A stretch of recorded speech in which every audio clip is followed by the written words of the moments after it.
अस्सलाम वालेकुम क्लास। आज हमने स्टार्ट करना है सेकंड लेक्चर। सेकंड लेक्चर में सबसे पहले है हैकर रूल। इससे पहले एक टॉपिक है लिमिटेशंस, वो पहले हैकर रूल डिस्कस कर लेंगे तो उसके बाद उसके बेहतर समझ सकते हैं। हैकर रूल हैकर ने डेवलप किया था on the behalf of MOT.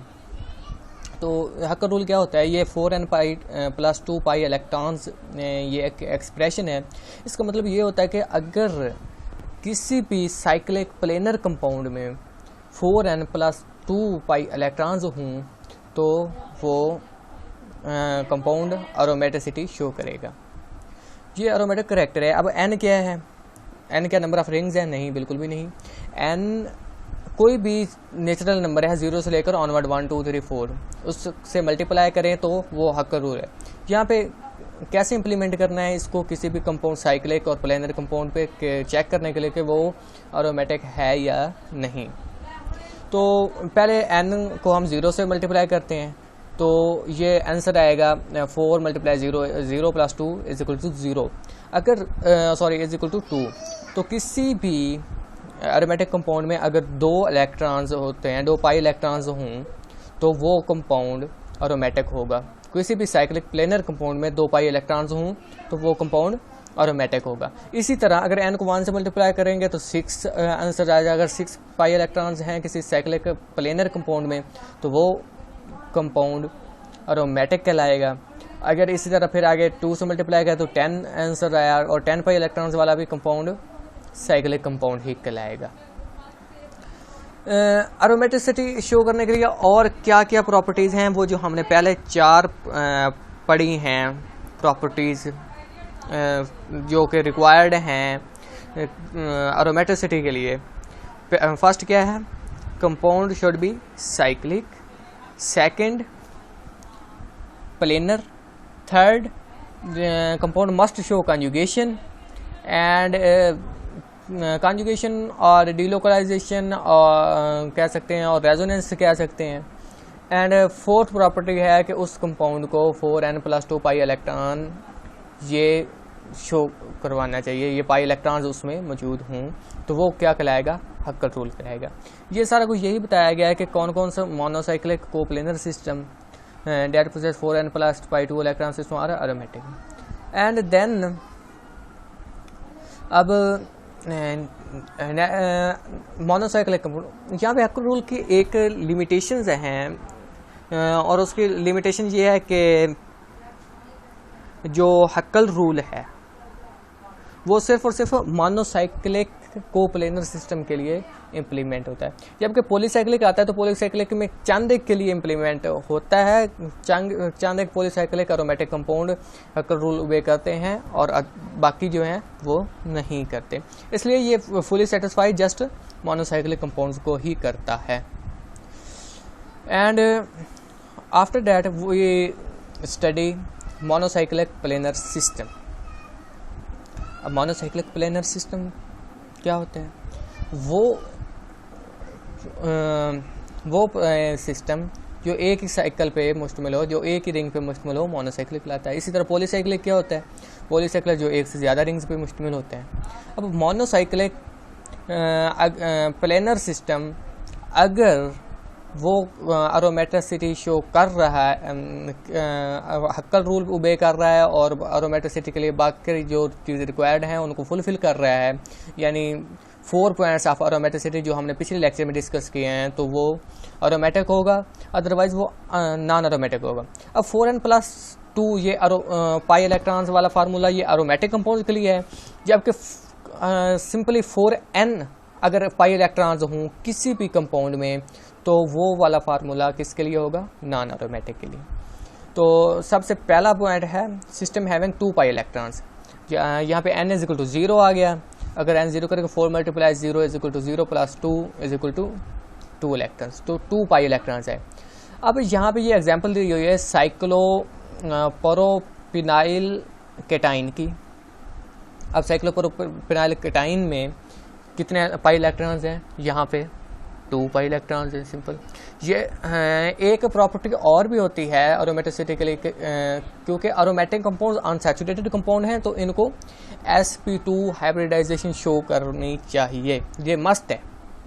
तो यहाँ पे जो एक साइक्लोप्रोपेनाइल है जो कि एक न्यूट्रल एटम जिसे बोल लें, या एक न्यूट्रल कंपाउंड है जो एनाइन या केटाइन नहीं है, तो वहाँ पे ये वाला बॉन्ड sp2 हाइब्रिडाइजेशन ये दोनों कार्बन शो कर रहे हैं, जबकि ये वाला कार्बन वहाँ पे क्या शो करेगा, जस्ट sp3 हाइब्रिडाइजेशन। यहाँ पे 2 हाइड्रोजन होंगे और 2 बाकी बॉन्ड कार्बन के साथ बने, तो sp3 हाइब्रिडाइजेशन शो कर रहे हैं।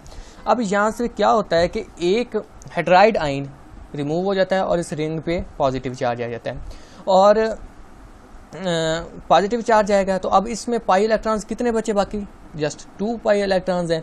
तो 2 पाई इलेक्ट्रॉन्स यानी कि हक्कर रूल को ओबे करता है, साइक्लिक है और एक ही प्लेन में है, तो ये एरोमेटिक कंपाउंड है। अब हम दूसरी तरफ जाते हैं तो साइक्लोप्रोपेनाइल एनाइन आ गया।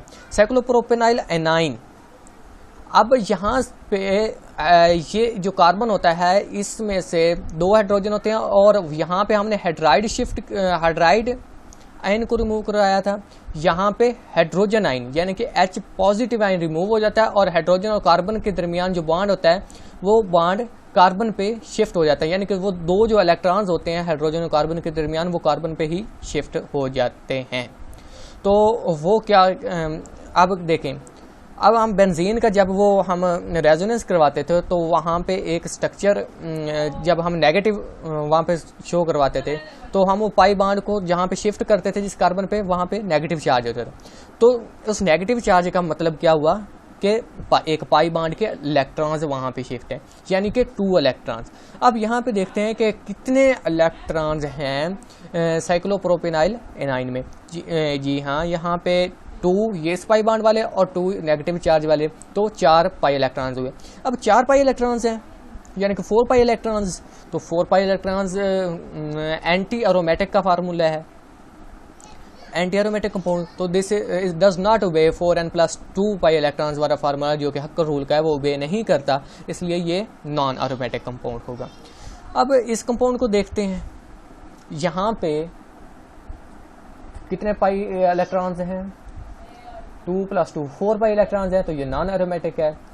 इसमें देखते हैं साइक्लोपेंटाडाइनल अमाइन, सॉरी अमाइन नहीं है ये, साइक्लोपेंटाडाइल एनाइन हो। तो यहाँ पे कितने इलेक्ट्रॉन्स हैं, 2, 2, 4 एंड 2, 6, यानी 6 पाई इलेक्ट्रॉन्स हैं, तो ये एरोमेटिक है। इसी तरह यहाँ पे देख सकते हैं हम कि 2 पाई इलेक्ट्रॉन, तो ये भी एरोमेटिक है। यहाँ पे ये वाला बॉन्ड होता है, ये तकरीबन इस पर पॉजिटिव चार्ज आ गया है, तो ये वाली हाइब्रिडाइजेशन, ये इसी की हाइब्रिडाइजेशन आगे की है, ये कॉन्जुगेशन शो की हुई है। तो ये क्या हुआ, इसमें पॉजिटिव चार्ज यहाँ पे आ गया, तो ये वाला कम्प्लेक्स बन गया, कार्बोनियम आयन बन गया, तो दिस ओबे हक्कल रूल, तो ये एरोमेटिक कंपाउंड है। This compound has resonance follow हक्कल rule, also have coplanarity, therefore it is aromatic and stable.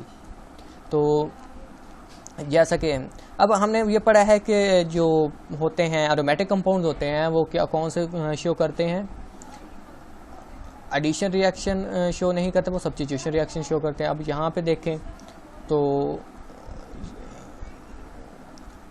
ये वाला कंपाउंड क्या है, इसमें एडिशन रिएक्शन शो हो रहा है या सब्स्टिट्यूशन रिएक्शन।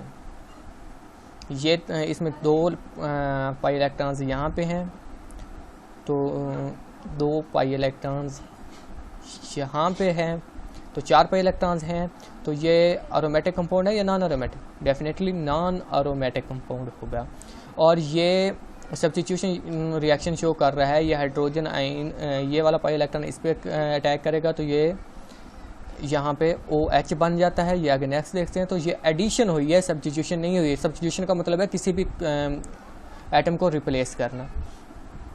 अब यहाँ पे ये आगे एग्जांपल्स दी हुई हैं, ये वाली फिनाइल वाली एग्जांपल दी हुई है, तो फर्दर आप देख सकते हैं इन एग्जांपल्स को।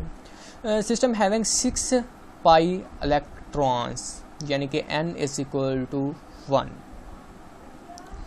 सिंपल इसकी एग्जांपल बेंजीन है, पेरिडीन है। तो इसमें बेंजीन में 6 पाई इलेक्ट्रॉन है, पेरिडीन में 6 पाई इलेक्ट्रॉन्स हैं। तो ये आगे एग्जांपल दी हुई है इस तरह। You can see these further examples and write down on your notebook to do it well. And this is अब इसमें भी 6 इलेक्ट्रॉन्स हैं, ट्रोपिलियम आइन है और ये नीचे भी है। फर्ज क्या यहाँ पे अगर नेगेटिव चार्ज होता तो क्या, यानी कि यहाँ पे अब हेड्राइड आयन रिमूव है, अगर हेड्रोनियम आयन रिमूव होता तो क्या ये फिर भी हकर रूल को बे करता? क्या एरोमेटिक कंपाउंड होता है? जी नहीं, बिल्कुल नहीं, ये एरोमेटिक कंपाउंड नहीं होता। यहाँ पे इसमें कितने कार्बन है? 7 कार्बन है। तो ये सैक्लोहेप्टाडाइल कैटाइन है एंड दिस रिएक्शन है और ये भी एडिशन शो करेगा। This reaction will show substitution and annuals. What are the annuals? Annuals simply वो कंपाउंड होते हैं जो होते हैं एक साइकिल में, यानी कि मोनोसाइक्लिक कंपाउंड्स होते हैं लेकिन उनके दरमियान डबल बॉन्ड्स होते हैं। इन्हें ये कब प्रिपेयर हुए? 1982 में प्रिपेयर किए थे और यह रूल को चेक करने के लिए प्रिपेयर हुए थे जी क्लास। तो अब ये जो एन्यूल्स होते हैं, सॉरी फॉर इनकन्वीनियंस जी, तो ये जो एन्यूल्स होते हैं इनमें जो नंबर ऑफ पाई इलेक्ट्रॉन्स हैं ये किसके? Number of carbon atoms in rings उसके बराबर होते हैं। इनमें n क्या है? 12, 14, 16, 18, 20, 40 एंड 30 के बराबर होता है। और इसमें से जो 14, 18 और 30 वाले हैं जस्ट वही हकर रूल को फॉलो करते हैं। 1971 में वैन टेवलन में इसने स्मॉलेस्ट एन्यूल्स प्रिपेयर किया था, एन्यूल जो कि 10 जिसे हम 10 एन्यूल्स बोलते हैं, जिसमें 10 कह लें कि पाई इलेक्ट्रॉन्स हैं। तो ये एन्यूल्स किसका था? 9-10 डाईहाइड्रोनेफ्थलीन का।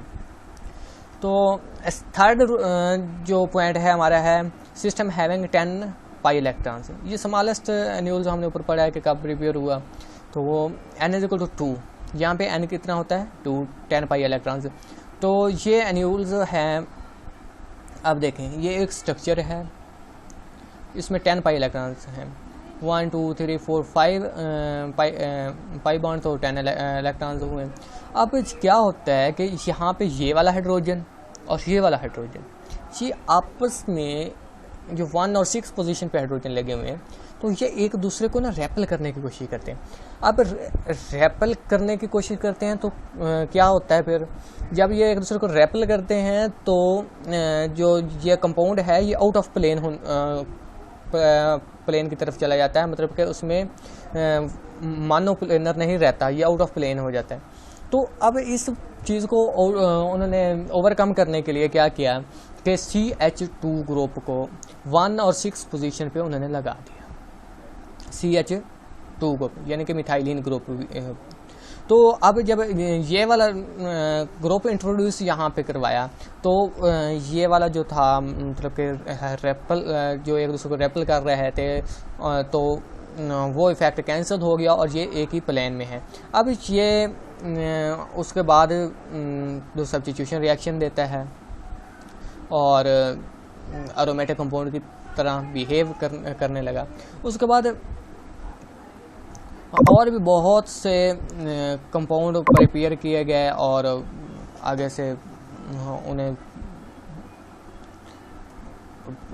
हकर रूल उन पे अप्लाई करके देखा गया। जिस तरह ये कंपाउंड है, आप इस पे देखें, 8 इलेक्ट्रॉन्स हैं, इनको ये रिमूव किए तो यहाँ पे 10 इलेक्ट्रॉन्स आ गए। 10 वाला अब 8 पाई इलेक्ट्रॉन्स वाला तो नहीं देता ना एरोमेटिक कंपाउंड। अब ये वाला कंपाउंड ये एरोमेटिक है।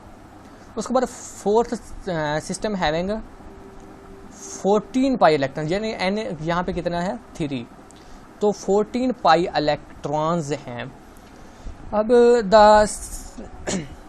14 पाई इलेक्ट्रॉन्स हैं तो क्या होगा, ये इसका स्ट्रक्चर है, ये वाला आपको नज़र आ रहा है यहाँ एरो की तरफ। तो यहाँ पे एक हाइड्रोजन यहाँ पे, एक यहाँ पे, एक यहाँ पे, एक यहाँ पे, तो ये हाइड्रोजन एक दूसरे को रेपल करते हैं। अब रेपल करते हैं तो क्या होता है भाई, ऑब्वियसली वहाँ पे 2 हाइड्रोजन पिछले कंपाउंड में रेपल कर रहे थे तो वो आउट ऑफ प्लेन की तरफ जा रहा था। तो अब ये तो 4 हाइड्रोजन एक दूसरे को रेपल कर रहे हैं। तो इस तरह एक्स रे, ये हाइड्रोजन को भी हम बेसिकली एक थोड़ा सा स्टडी करते हैं कि इस वजह से ये नॉन प्लेनर की तरफ होता है, लेकिन एक्चुअल जो हम स्टडी करते हैं कि ये प्लेन में है या नहीं है वो एक्स रे एनालिसिस है। तो एक्स रे एनालिसिस ने शो किया कि ये वाला कंपाउंड जो है वो प्लेनर नहीं है, कोप्लेन एक प्लेन पे नहीं है। तो अब कोप्लेनर नहीं है, एक प्लेन पे नहीं है, तो ऑब्वियसली ये नॉन एरोमेटिक है। लेकिन इसको प्लेनर बनाया जा सकता है अगर इसके अंदर एक ट्रिपल बॉन्ड लगा दिया जाए, यानी इस जगह पे एक ट्रिपल बॉन्ड अगर लगा दिया जाए तो ये बन जाएगा एरोमेटिक कंपाउंड। अब ये जो ट्रिपल बॉन्ड है, जो हमने नया पाई बॉन्ड एक और लगाया है, तो इसके जो 2 इलेक्ट्रॉन्स हैं ये एरोमेटिक सिस्टम में कोई रोल प्ले नहीं करते। इनका सिर्फ इतना काम है कि जो लोकलाइज्ड डबल बॉन्ड और पाई बॉन्ड को ये सिर्फ लोकलाइज करते हैं, बाकी पाई बॉन्ड डीलोकलाइज होते हैं। तो ये इस पाई बॉन्ड को जो लोकलाइज कर रहे हैं, लोकलाइज करने से क्या होता है कि उनके अंदर की रिपल्शन कम हो जाती है और मॉलिक्यूल आउट ऑफ प्लेन नहीं होता बल्कि एक ही प्लेन में रहता है। अब 5वां पॉइंट है system having 10 pi electrons. 10 pi electrons है तो इसकी एक्सरे क्रिस्टलोग्राफी यानी कि एक्सरे एनालिसिस इसका शो ये करता है कि ये प्लेनर है। अब यहाँ से अगर एक्सरे ने ये शो कर दिया कि ये प्लेनर है तो इससे हम ये बात अंदाज़ा लगा सकते हैं कि हाइड्रोजन आयन इतने ज़्यादा इंपॉर्टेंट नहीं है इसके अंदर जो रिपल्शन है या जो इसकी स्टीरियोकेमिस्ट्री के अंदर जो हैंडरनेस आती है उसके लिए ये इतने ज़्यादा इंपॉर्टेंट नहीं है, बल्कि there is something other reason जिसकी वजह से ये शो करते हैं नॉन कोप्लेनर की तरफ जाते हैं, नॉन प्लेनर। पिछले लेक्चर में फर्स्ट जो लेक्चर था हमारे पास, हमने ये डिस्क्राइब किया था, हमने एक्सप्लेन किया था कि किस तरह जो एरोमेटिक कंपाउंड है उनके अंदर रेजोनेंस या रेजोनेंस एनर्जी वो एरोमेटिसिटी में किरदार अदा कर दिया, यानी कि जिसके अंदर ज़्यादा रेजोनेंस होगी, जिसकी रेजोनेंस एनर्जी ज़्यादा होगी वो कंपाउंड ज़्यादा स्टेबल होगा। देखिए यहाँ पर लिमिटेशंस आ जाती हैं कुछ, कि कुछ कंपाउंड्स में इवन के रेजोनेंस होती भी है, वो साइक्लिक भी होते हैं, वो प्लेनर भी होते हैं, लेकिन फिर भी उनके अंदर मतलब कि वो नॉन एरोमेटिक कंपाउंड शो करते हैं, ठीक है ना। तो हमने ये चंद एक एग्जांपल्स देखते हैं। पहली एग्जांपल है cyclopropenyl cation on the basis of resonance approach. अब ये रेजोनेंस अप्रोच है, सॉरी यहाँ पे एक मैंने पॉइंट बोला कि वो साइक्लिक भी हैं लेकिन वो प्लेनर भी हैं, रेजोनेंस भी शो कर रहे हैं, लेकिन वो फिर भी एरोमेटिक नहीं है। हाँ, तो हक्कल रूल वो ओबे नहीं करते वो कंपाउंड, क्यों, यहाँ से हम एग्जांपल की मदद से वो डिस्कस करते। अब साइक्लोप्रोपिनाइल केटाइन है, तो साइक्लोप्रोपिनाइल केटाइन ये दिया हुआ है, तो इस पे कितने पाई इलेक्ट्रॉन्स हैं 2। अब ये रेजोनेंस शो कर रहे हैं, अब 2 पाई इलेक्ट्रॉन्स हैं तो ये हक्कल रूल को ओबे कर रहा है, तो इसका मतलब ये एरोमेटिक कंपाउंड है। अब ये सेम इसका एनाइन अगर ले लें, साइक्लोप्रोपिनाइल एनाइन आ गया हमारे पास, तो ये देखें अब ये साइक्लिक कंपाउंड है, एक ही प्लेन में है और रेजोनेंस भी शो कर रहा है। ठीक है, क्या रेजोनेंस शो कर रहा है। तो हमारा जो टॉपिक था वो रेजोनेंस के हवाले से हमने पिछले लेक्चर में पढ़ा था कि एरोमेटिसिटी को हमने रेजोनेंस की मदद से एक्सप्लेन किया था। लेकिन यहाँ पे लिमिटेशन ये है कि ये कंपाउंड रेजोनेंस तो शो कर रहा है और साइक्लिक भी है, लेकिन फिर भी एरोमेटिक नहीं है। आखिर क्यों नहीं है? क्योंकि उसकी वजह यह है कि ये हैकर रूल को ओबे नहीं कर रहा। इसमें पाई इलेक्ट्रॉन्स कितने हैं? 4, और 4n+2 वाला फार्मूला यहाँ पे बिल्कुल लागू नहीं होता, इसलिए ये एनाइन एरोमेटिक नहीं है।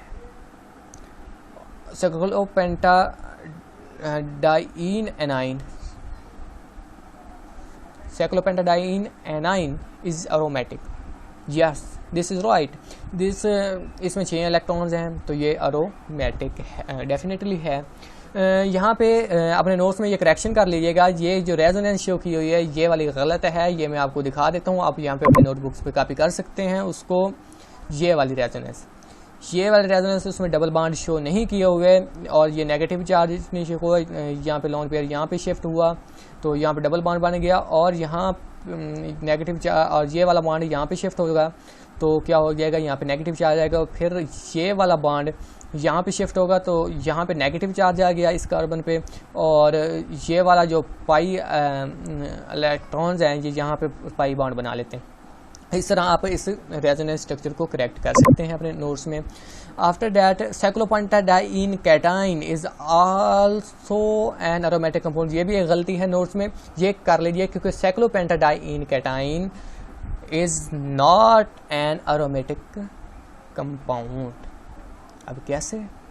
जी हाँ, मैं आपको दूसरी तरफ दिखा देता हूँ एक और। ये देखें, अब ये साइक्लोपेंटाडाइन है, ये साइक्लोपेंटाडाइनल कैटाइन है, साइक्लोपेंटाडाइनल एनाइन है। अब ये यहाँ पे जब एक हाइड्राइड आयन शिफ्ट हुआ, यानी कि H नेगेटिव शिफ्ट हुआ, तो वो अपने साथ यहाँ पे ये जो 2 हाइड्रोजन लगे हुए हैं यहाँ पे एक बॉन्ड को लेकर शिफ्ट हुआ। इसके पाई इलेक्ट्रॉन्स 2 इलेक्ट्रॉन्स लेकर शिफ्ट हुआ। तो अब ये 2 इलेक्ट्रॉन यहाँ से चले गए तो इस पर क्या आ गया? Positive charge. अब पॉजिटिव चार्ज आ गया तो इसके पास बाकी पाई इलेक्ट्रॉन्स कितने बने? 4 ही बचे। अगर 4 इलेक्ट्रॉन्स बचे हैं तो वो बिल्कुल नॉन एरोमेटिक है, हैकर रूल को ओबे नहीं करता। सेकेंडली, अगरचे इसमें रेजोनेंस हो रही है, ये आगे रेजोनेंस स्ट्रक्चर ये देता है, ये वाला बॉन्ड अगर यहाँ पे शिफ्ट हो जाए तो ये पॉजिटिव चार्ज यहाँ पे आ जाएगा। फिर ये वाला बॉन्ड इस तरह आगे शिफ्ट हो जाए तो बॉन्ड शिफ्टिंग से हम मेजर कर सकते हैं। लेकिन फिर भी रेजोनेंस होने के बावजूद भी ये नॉन एरोमेटिक कंपाउंड है, क्योंकि इस रूल को ओबे नहीं कर रहे। और सेकेंडली, यहाँ पे हम गए तो ये क्या हुआ? यहाँ से एक हाइड्रोनियम आयन रिमूव हुआ। हाइड्रोनियम आयन रिमूव होने से यहाँ पे क्या? लोन पेयर है यहाँ पे, यानी कि वो अपना ये जो हाइड्रोजन है वो इसके जो 2 इलेक्ट्रॉन्स है वो यहीं पे छोड़ के हाइड्रोनियम H पॉजिटिव रिमूव हो गया यहाँ से। तो अब 2 पाई इलेक्ट्रॉन्स यहाँ पे हैं, 2 ये, कितने इलेक्ट्रॉन्स टोटल हो गए?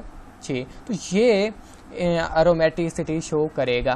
तो यहाँ से हमें इस बात का अंदाज़ा होता है कि अगर चाहे इनके अंदर रेजोनेंस है लेकिन फिर भी कुछ कंपाउंड नॉन एरोमेटिक हैं, तो इसका मतलब रेजोनेंस इनफ नहीं है कि हम इस बात को एक्सप्लेन कर सके कि ये कंपाउंड एरोमेटिक है या नॉन एरोमेटिक है। एंड सेकंड हैकर रूल आप हैकर रूल हमने पढ़ लिया, तो नेक्स्ट टॉपिक आपको ये अब बड़ी अच्छी तरह क्लियर हो जाना चाहिए, और मैं उम्मीद करता हूँ कि आपको हो गया होगा। ये एग्जांपल दी हुई है, ये एरोमेटिक है, ये एरोमेटिक है, और ये जो साइक्लोपेंटाडाइनल कैटाइन है, और ये नॉन एरोमेटिक है, और ये भी नॉन एरोमेटिक है क्योंकि यहाँ पे 8 पाई इलेक्ट्रॉन हैं। Thank you very much. Channel को सब्सक्राइब करना मत भूलिएगा, क्योंकि इसी चैनल पे मैंने नेक्स्ट लेक्चर भी अपलोड करने हैं। तो सब्सक्राइब कर लीजिए, लाइक कर लीजिए, और पूरी क्लास को शेयर भी कर दीजिएगा। Thank you very much.